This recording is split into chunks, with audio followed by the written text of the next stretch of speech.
From the National Christian Foundation in San Diego, I'm Kim Moeller, and this is the Generous Girl Podcast, a show that shares inspirational stories about generosity through faith, family, finances, fitness, and friendships, as well as deep thoughts about what matters most and practical tips.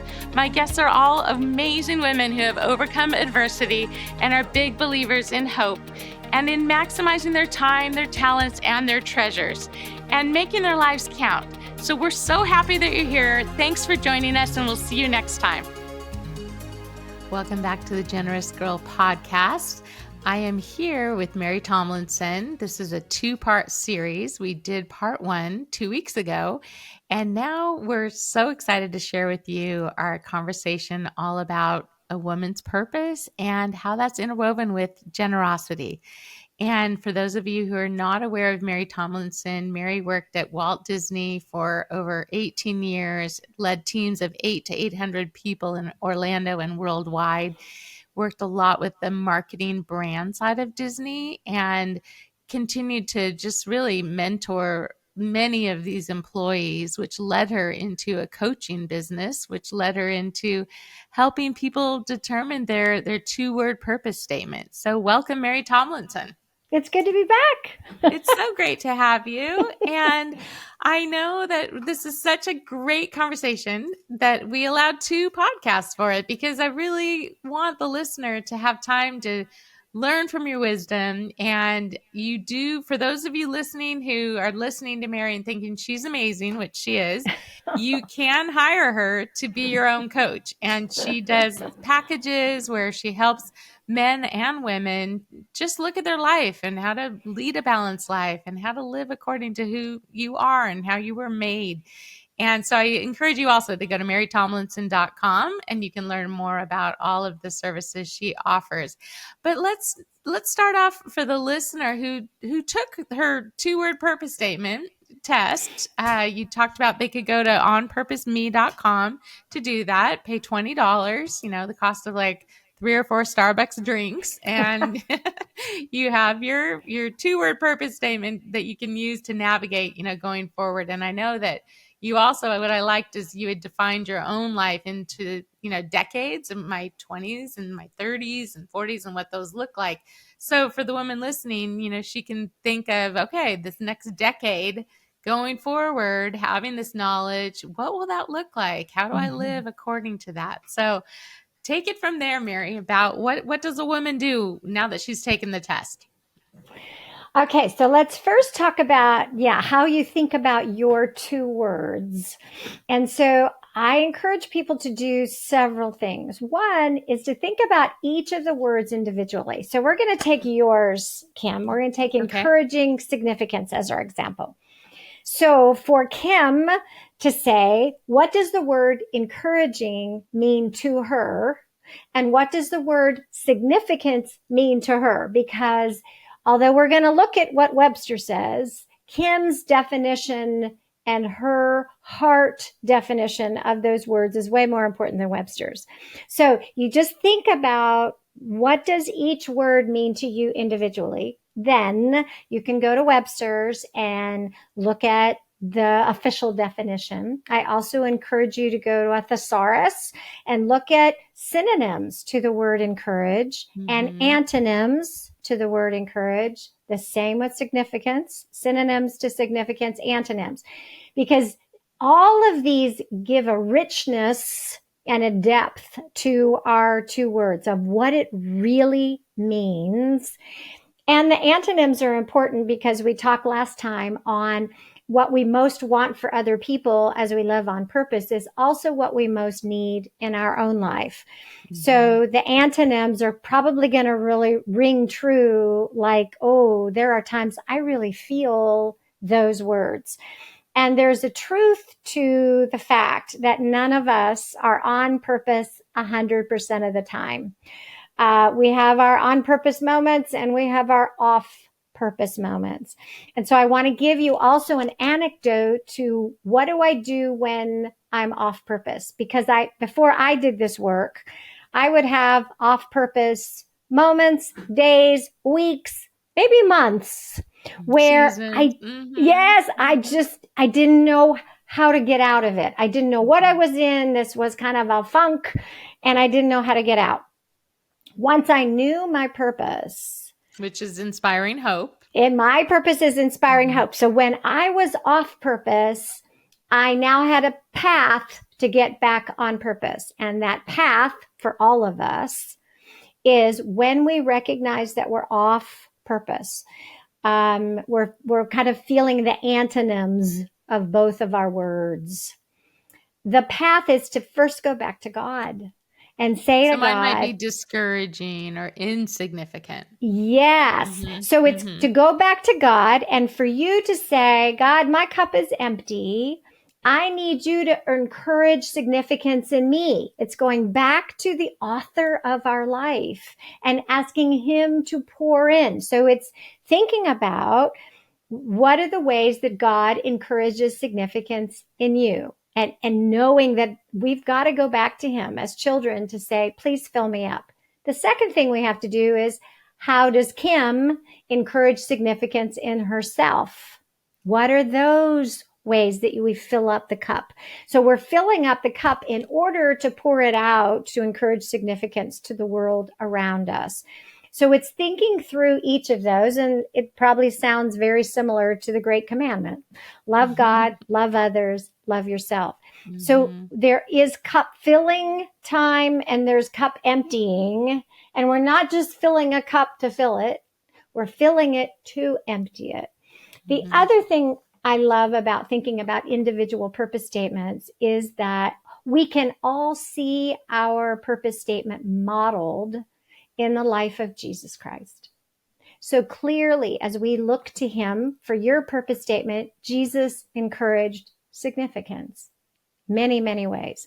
For my purpose statement, Jesus inspired hope in many ways. So we can all look to him as our model of what it looks like. Yeah. So it's really important that we kind of dig into it. And the last thing I'll say about thinking about our purpose is that God knit us together in our mother's womb. So this is what we are to be about 24/7, 365 days a year. So I have to think about not only how do I inspire hope in myself, how do I inspire hope in my husband? How do I inspire hope in my children, in my grandchildren? How do I inspire hope at the waitress at my favorite restaurant? Am I being on purpose in those interactions? And whether it's in person or a text or an email or a phone call, am I living out the very purpose God designed me to do and to be? Because this is what, and when I get to heaven, I'm sure he's going to say, okay, let's review your life on how well you did with the purpose I designed in you. So it's really very helpful to just be very thoughtful and to think about our 2-word purpose statement. Give the listeners some examples of some additional 2-word purpose statements in case they haven't yet taken the test, like catalyzing growth. I know is one.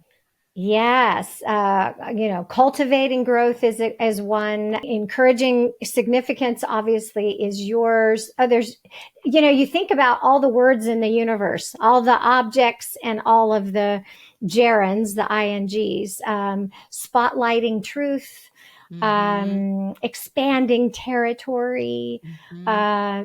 There's just, so that was one. Yeah, because that's a good point, though, Mary.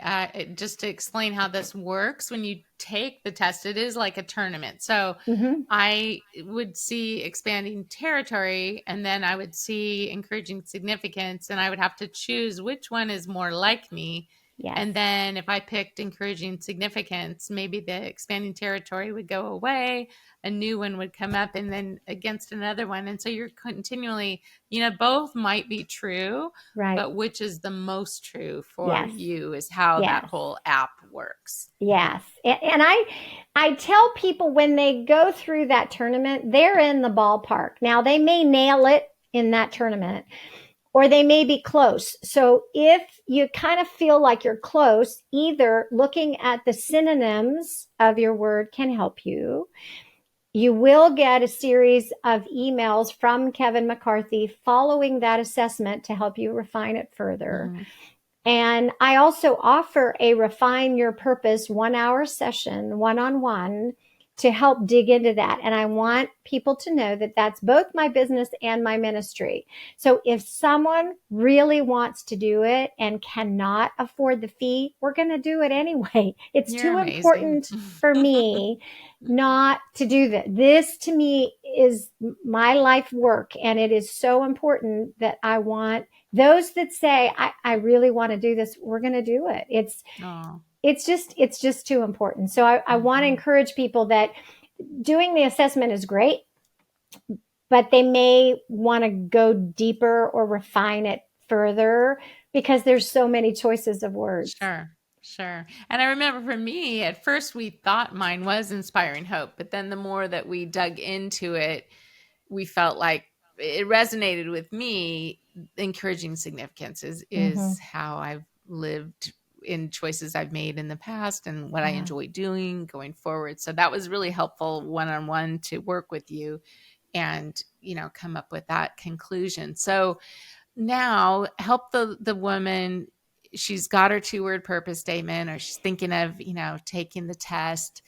How do you tie that to living a generous life? And what does that look like for giving of one's time, talents, and treasures? Well, I know that you had Julie Wilson on one of your Generous Girl podcasts. We and did. Julie and I have worked together with the Women Doing Well movement over the last 10 years. So we have done conferences across the country with thousands and thousands of women. And there are several things that are kind of consistent. Many, are not sure that they had a purpose. And even the understanding that God created us beautifully and uniquely in our mother's womb was really good news, and that she could find a purpose that makes her and articulates her uniqueness so she doesn't have to be looking at other people and wishing she was like them. The Have that second, life. yes, the second thing that it has been very consistent, more so with women even than men, is that we tend to see needs and say yes far too often. And even in my own life, I see a need. I figure I can do that. It needs to be done. And so then I say yes. And then I'm kind of miserable. Deprived and yeah. And I go back to God and I go, I'm just really miserable doing this. And he said, well, I didn't really call you to do that. As a matter of fact, I had someone else in mind to do that, but you're too quick and you just jumped in and they were still kind of thinking about it. So now you're miserable and they missed a blessing. And they missed a blessing and an opportunity. That's what I love about thinking of it that way, is when you say no to something, you're allowing that other person who is gifted that way to step in and fulfill that role. Yes, absolutely. So because we say yes to too many things, we get burdened, we are exhausted, we are doing things that we were not intended to do, and we're not giving very joyfully. And the Bible talks about God loves a cheerful giver. So when do we start to think about all the things I have said yes to? So you mentioned the tournament. So one of the tools is writing down all the things you are doing or could be doing in your generosity. And it could be time, it can be talent, it can be treasure. All the different things you could be doing or are doing or people are asking you to do. So you're volunteering, you're giving money here. Absolutely. So then you start looking at those in pairs. So between this choice and this choice, which one is more on purpose for me? And I can start advancing those that are really on purpose for me and realizing some of these are not on purpose for me at all. And if I say no to some of those things, or get off those boards or move away from that assignment, it gives me more time to be more on purpose, doing things I know God has called me to do. Mm-hmm. Now, this is a great exercise, but I always want to caveat it because there are sometimes God specifically asks us to do something that in our little mind may or may not be on purpose, but we know that we know that we know that God is calling us to do that. Obviously, when that happens, we just do it. We say, yes, Lord. However, I find that that's probably 10% of the time when we are so clear that God has called us. I think he gives us freedom with the other 90% to decide where we can give most on purpose, be a cheerful giver. Because I don't know about you, but there have been times I volunteered to do things that needed to be done, but was not a very cheerful giver. And it wasn't very on purpose for me. And I it wished wasn't I wasn't. life-giving. No, I wished I wasn't doing it. And I think the people around me probably wished I wasn't They doing it wish the either. same. So it Oh, is thinking about good. on purpose, just Mm-hmm. what's on purpose giving for me. The other thing that Women Doing Well does a wonderful job, which to me is a important pairing with your purpose. So what is giving that is on purpose for me is what types of generosity and giving speak to my deepest passions. Howard Thurman has a great quote that says, don't ask what the world needs. Ask what makes you come alive. Because what the world needs is more people who have come alive. Mm-hmm. So our passions, when you think about all the hurts of the world, all the needs of the world, and there are lots of them, there are some that more clearly pierce my heart, probably because of my own life experience. So Sure. as a child of divorce, Mm-hmm. I am very passionate about healthy marriage. So that's a passion of That's a mine passion of yours, based right? on a hurt. Mm-hmm. Based on being a working woman, balancing children and career and feeling called to do that. I have a passion for professional Christian women and how they have to balance that based on my own pain and my own journey. So typically a passion of ours, and passions can change. Mm-hmm. Seasonally, right. Mm-hmm. Yeah, or in life experiences. Mm-hmm. So if I match my what is on purpose for me with my passions, oh my goodness, there is this joy in my giving. And the word that comes up more than any other in talking with women about going through this process is freedom. I have the freedom to say yes to some things and the freedom to say no and not feel bad about it. I mean, I think you mentioned you were able to say no and not feel And feel devastated okay about by it. it. Right. Yeah. Right. Mm-hmm. That's so helpful, Mary. And, as the listeners are aware, I work with NCF, the National Christian Foundation. We help people all across the country set up their own personal giving funds so they can use their charitable contributions, put the money into a donor advised fund. They can call it whatever they'd like. Ours is called the Moeller Family Giving Fund. And then we choose, which of the 71,000 organizations my husband and I want that money to go toward. But it does help when my husband understands his two-word purpose statement. I understand mine. We think about the giving toward our church and then other causes that resonate with both of us. And it allows us to be more strategic and we might be doing something this year that looks different than next year and what we're called to do or what we feel those needs are ahead of us. But it definitely gives us more of a roadmap. And then I don't feel like, oh, I'm at this banquet and I'm giving this money and this over here. And I just kind of feel like popcorn just going everywhere with no plan. Yeah. So I enjoy the other side with just putting a little plug here for NCF is what I love with all of that type of giving is it's all organized and in one place. So, I might give to this church or this nonprofit and this one in San Diego or this one in another state or wherever. Mm-hmm. But at the end of the year, my tax advisor says, "Hey, Kim, can you give me the statement of your giving?" And then instead of me keeping those receipts individually for 7 years for the IRS, I have one place where all my charitable giving has been done.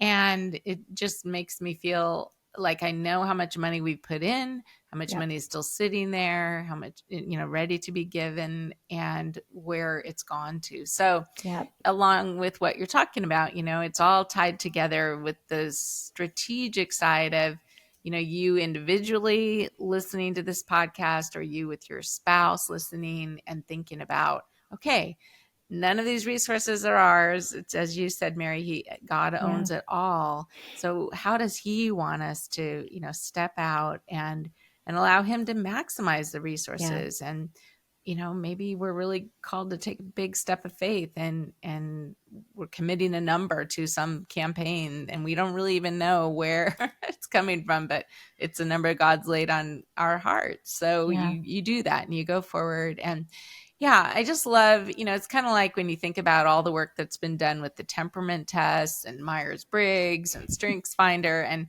it's also helpful, Enneagram, as you kind of have a better understanding of who you are at your core, how your own experiences have shaped you into who you are today. And often, like you said, it is a hurt or a wound or something painful that's happened that you're passionate about now to help the next person who might be going through something similar. Yeah. Well, I can give a huge testimonial to the NCF Giving Fund because probably, I don't know how many years ago, maybe 8, we found out about it and decided to do it. And we love it. I mean, it is so wonderful as a couple, again, as you say, to be aligned as a couple that says, all right, these are our passions. So in our house, if it's connected to healthy marriages, if it's connected to missions, if it's connected to professional Christian women type work, our church, it all goes in there, through there. And then we can say no gracefully to those things that are not aligned for us. And like you said, just the fact that it's all in one place, and that, I say to Bill all the time, so how much money can we give away? The other thing for us that's really important is that we're really committed. I think when we were married probably 2 or 3 years and had zero money, we came to that decision that we were going to tithe 10%, even though we had no idea where it was coming from. Over the years, we've not only been committed to that, but committed to increasing that percentage every year. So much so that our financial advisor says to us, "Are you sure you want to give away this much money?" It's like, yeah, we're sure we want to give away that much money.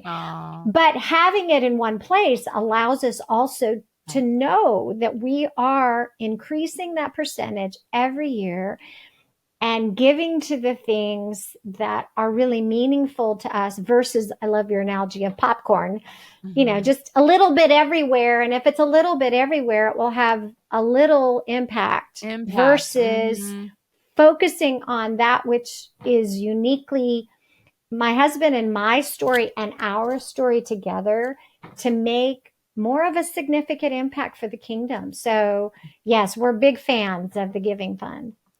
You remind me of someone else I talked to, and she looks so forward to that annual meeting with their financial advisor, because that is her question.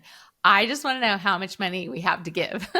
Yes. But it is so empowering, because when you have, committed to giving a certain amount or percentage, and, so many times, like, let's just flip it on the other side and look at that meeting with the financial advisor. It could be negative. It could be like, oh, the markets are down and we lost this much and we put this much into the 401k, and, it's here. And it can be like a little treadmill, like a feeling like, gosh, are we getting anywhere? Are we, quote, getting ahead?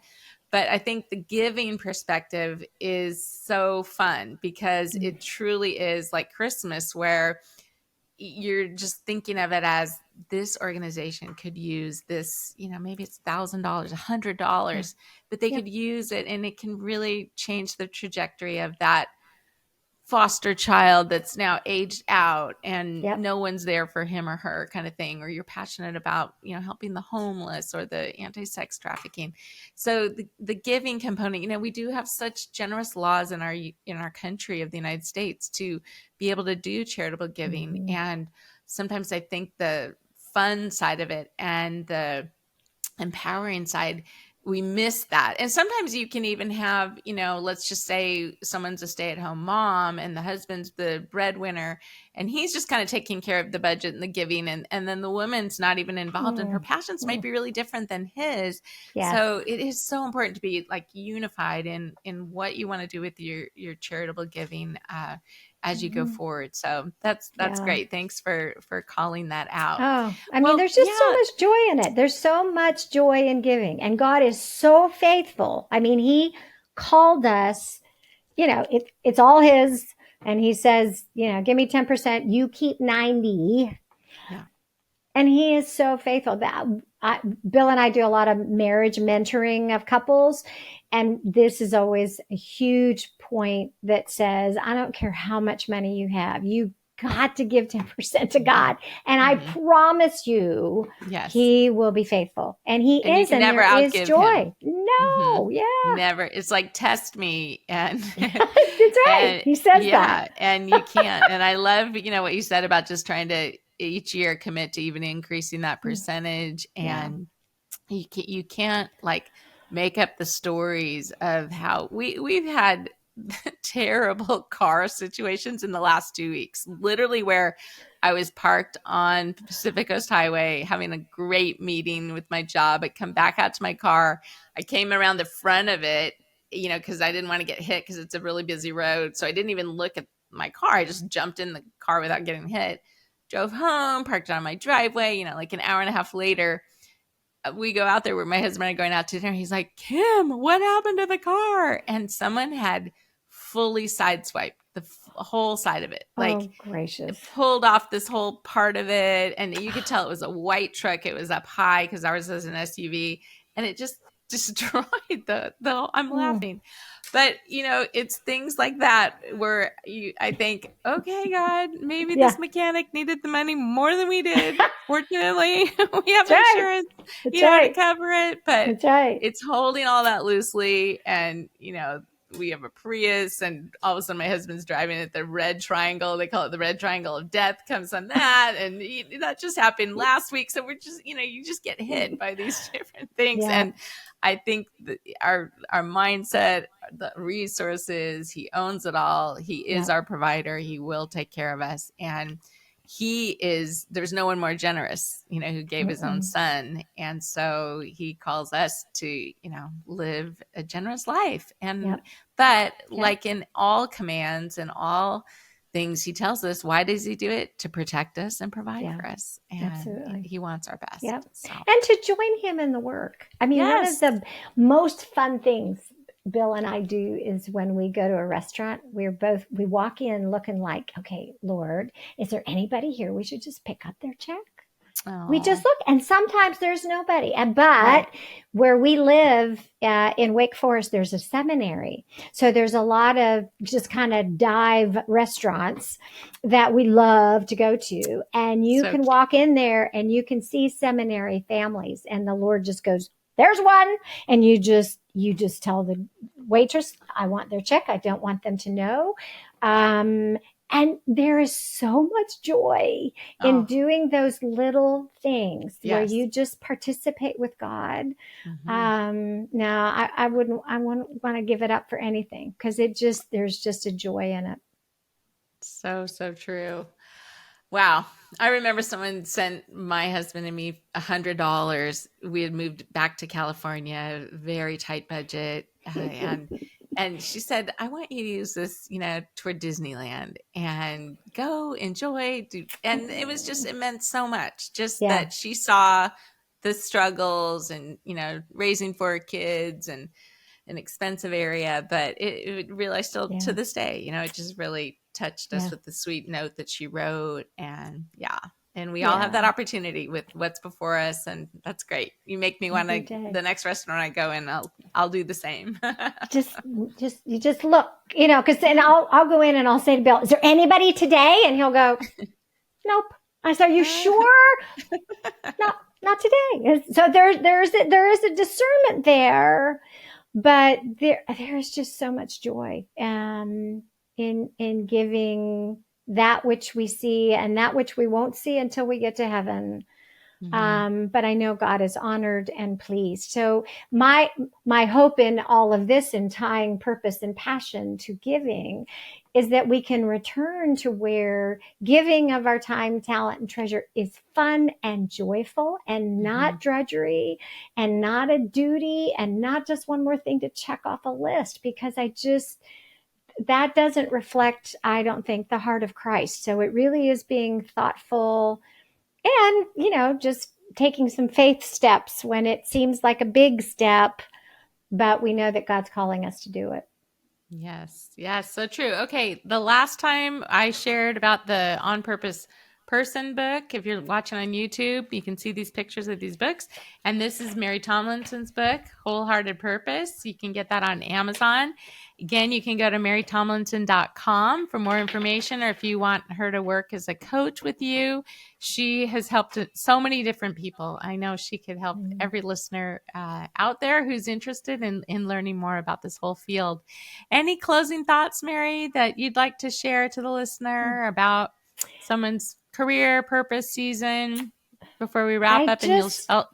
I just want everyone to know to read Psalm 139 again and to see the intimacy of God knitting you together in your mother's womb. He had a purpose for your life. And our job, I believe, is to discover what that is so we can live it out. But the good news is He sees you. He had a purpose and plan for you. He's using everything in your life, and He is faithful. To know that there's this beautiful uniqueness inside of you that He intended all along. So this work is just so exciting to help us all discover it so we can live it out. And as we said on the last episode, sometimes we're in that waiting room and we just need to be patient. You wanted to leave Disney a year before it was time.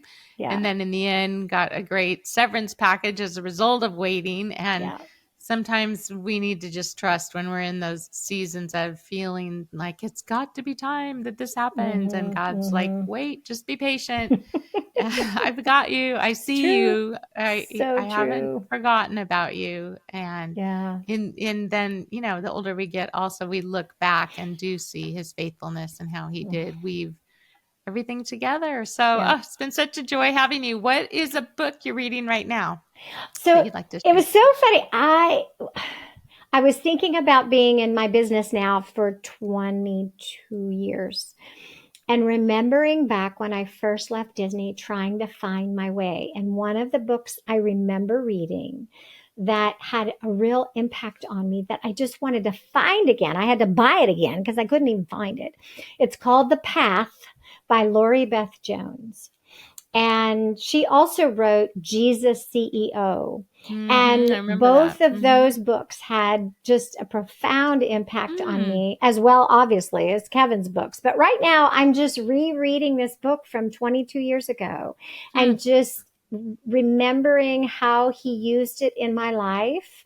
So it's just, it's just fun to think back on books that have had an impact on our lives and go back and read them again. I love that because it's like seeing a movie that you loved and you think, oh, that was such a great movie. And then you watch it again 10 years later, you see all kinds of new things in it. You remember why you loved the movie so much, but we can so quickly forget so many of those components of it. So that's great. Okay. So encourage the listener to get the book called The Path. And then any bargain that you recently stumbled upon? Oh, I'm a thrift shop girl. I just love to go hunting for treasures at thrift shops. And sometimes you find them and sometimes you don't. But it's really kind of fun to find kind of name brand clothing and when you're trying to decide whether or not you'll love it forever, if it's $3, it's a real interesting and easy decision. So I'm a thrift shop girl. I just read something about like the Goodwill and how people on TikTok, they feel like it's so expensive. So they're saying, cut out the labels because then when, Goodwill has it, they're not going to be able to charge as much. But then I thought, well, if you find it at Goodwill, then that kind of takes away the whole joy of like, wow, I just found this amazing brand, because now you don't really know if it is that brand. But that's funny. Well, I'm a bargain hunter as well. That's why we include it on this podcast. So, so great having you, Mary. And what a blessing. I just look forward to seeing the fruit from this conversation that helps the listener really step into her own calling for this new season. Understanding, the passions, as you said, might change, but the plan is just hardwired in that woman's DNA. And we each have one life, and how can we, live it to the fullest and allow God to just put wherever he's put us, that place where he has us. You're on the East Coast, I'm on the West Coast. And how can we live according to his plan for us with how he has made us? And we're so unique, each of us in this world, the 7 billion people that all look different, have different stories, but he's got such fun, incredible journeys for each of us to take. So I thank you for your time, and just love meeting with you, and so glad that more people now are going to know how great Mary Tomlinson is. Well, thank you for all you're doing, Kim. This Generous Girl podcast is really fabulous. I've enjoyed listening to several of them. I mean, they're just fabulous women out there. So thank you for being a fabulous woman and interviewing them.